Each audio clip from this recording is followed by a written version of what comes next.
Among the most present and consequential climate change effects occurring now in the Pacific Northwest is an increase in the frequency and severity of wildfire. Our community experienced 6 weeks of choking smoke. If you were here then, you remember it was an existential crisis. People really started to wonder if they would be able to live here or if they could make a living here. And it was really an understanding that climate change was present and it was targeting us. And then 2 years later, we had that really awful Labor Day fire where fires erupted across the state. Whoa, whoa, whoa. Oh my God. In our own community, the Alameda fire swept 9 miles in about 12 hours, devoured 2,500 homes, many businesses, set probably 6,000 to 7,000 people homeless. I've known numerous families out here that were burned out by the fire, numerous individuals who lived along the Greenway. And just because someone doesn't own an address and a home doesn't mean they didn't lose their home when the entire Greenway went up. We understood that not only is climate change here, not only is it targeting us, but it is really the most vulnerable residents that suffer the most when climate change is evident on the ground. Unfortunately, we've had a lot of very clear evidence in front of us about what the impacts of a changing climate are. And you've seen that in other places in the state.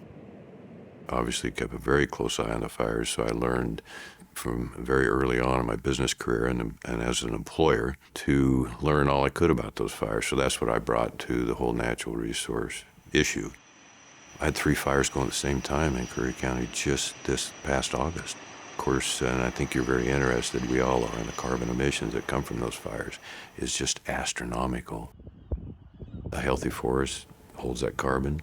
Milled lumber that goes into homes holds that carbon. We live in a climate which is very much winter wet and summer dry.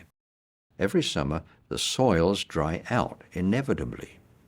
The vegetation, because of that, is fire adapted and, in turn, is fire dependent. Our forests are dependent on fire for their ongoing health. I grew up that fires were often good, part of nature. You know, that's when the old growth sometimes sprout out and drop their seeds, especially in the pine species. But Keegan, these wind-driven monsters, what I sometimes refer to as nuclear fires, they burn at 2,000 degrees, and they kill everything, including the old growth. I mean, everything fire touches in that environment becomes fire. Everything. Folks don't want fires. And so we have been very successful for more than the last century at suppressing fire. So anytime a fire starts, we have the capacity to put it out. What we have done is allow the invasion into our fire-tolerant forests, fire-intolerant species.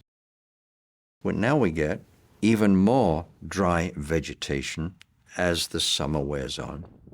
Climate change piles on top and makes that risk of fire even worse.